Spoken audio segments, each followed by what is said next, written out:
Hola, ¿qué tal están? Bienvenidos. Mi nombre es José Manuel López García. Comentario a algunas frases de Kant. Indudablemente, Immanuel Kant fue un gran filósofo alemán, nacido durante el año 1724 en Königsberg, Prusia, que entonces era Alemania. Murió en el año 1804. Kant es considerado como uno de los grandes filósofos y de los más influyentes del mundo. Y, por supuesto, su producción filosófica es enorme y además de un grandísimo nivel. Por ejemplo, cabe destacar la crítica de la razón pura, su obra más importante, la crítica del juicio, la metafísica de las costumbres o fundamentación de la metafísica de las costumbres, y la crítica de la razón práctica, que habla de cuestiones morales, éticas. Y además podemos decir que Kant, junto con Hegel y Schopenhauer, ayudaron a desarrollar lo que más tarde se conocería como idealismo alemán. Y por supuesto también junto con, por ejemplo, Fichte y Schelling, que fueron dos grandes pensadores idealistas. En estos comentarios que voy a realizar, pues voy a hablar de algunas cuestiones, de algunas frases que pronunció Kant, sin la pretensión de ser exhaustivo, porque por supuesto la producción filosófica de Kant es muy extensa y simplemente son pues unos análisis breves de algunas de sus frases. La primera que voy a comentar es la siguiente. La voluntad de Dios no es simplemente que seamos felices, dice Kant, sino que nos hagamos felices a nosotros mismos. Por tanto, en esta frase Kant expresa o manifiesta que la felicidad personal depende de uno mismo, de los actos, de las conductas que desarrolle y, por supuesto, esto está unido también a una buena conducta ética que deben tener las personas. Por eso su ética es una ética rigurosa, una ética formal o una ética deontológica, del deber por el deber. Pero para Kant, una vez que cumplimos nuestros deberes, podemos exigir, por supuesto, nuestros derechos recíprocamente y a partir de ahí podemos construir nuestra felicidad día a día de la mejor forma que podamos o del modo que queramos. En ese sentido, él siempre fue un gran amante de la libertad. De hecho, cuando llegó la Revolución Francesa, en 1789, pues el mismo Kant se sintió feliz, se sintió contento con la llegada de la libertad a Francia, o por lo menos eso parecía, al menos. Aunque luego, pues como se sabe, la revolución degeneró con el terror de las guillotinas, etc. La época del terror, por ejemplo. En relación con otra frase de Kant, que es la siguiente, la felicidad no es un ideal de la razón, sino de la imaginación.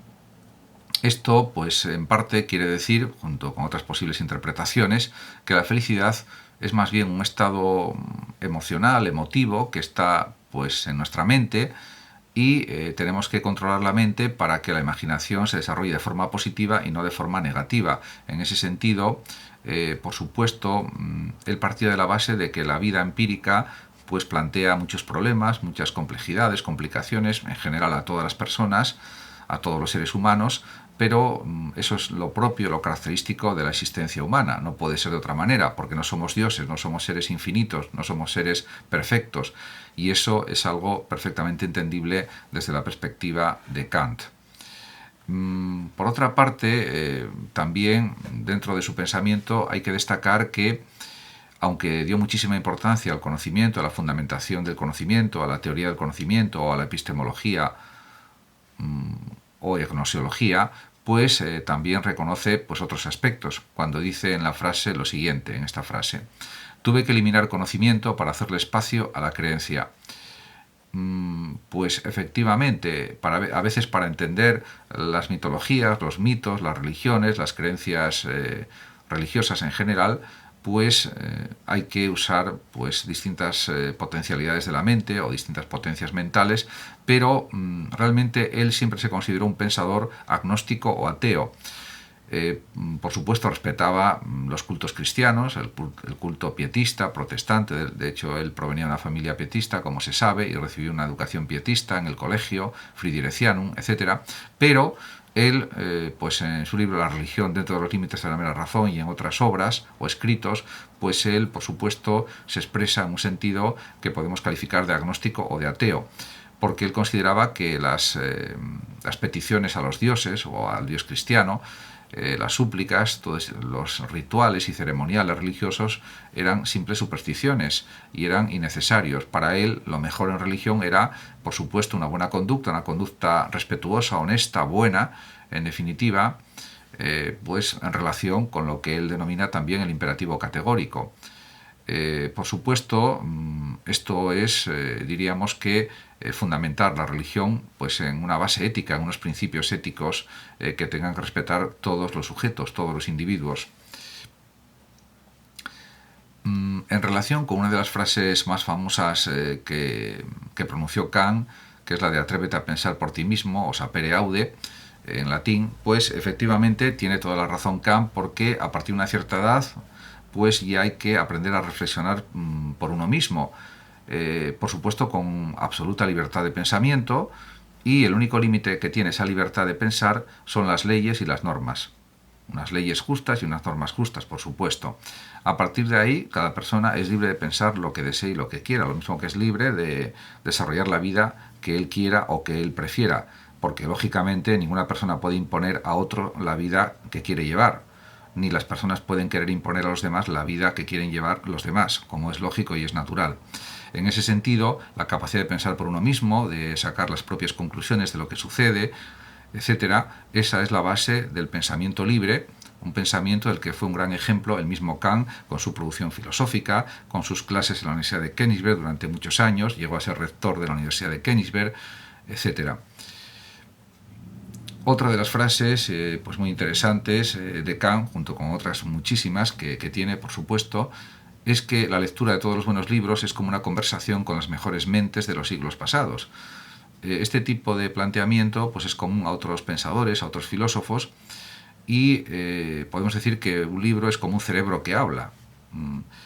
Sería pues una comparación parecida. En efecto, porque es una conversación a través del tiempo, a través de los siglos, incluso con otros pensadores, con otros escritores, con otros literatos que nos antecedieron o que son coetáneos nuestros, y eso también pues enriquece nuestra mente, amplía nuestros conocimientos, nuestras informaciones, etc. Y es también una fuente de disfrute, de placer, la lectura, como es lógico. Ciertamente, Kant insiste en alguna de sus frases en que no somos millonarios por lo que tenemos, sino por lo que podemos hacer sin tener ningún recurso natural.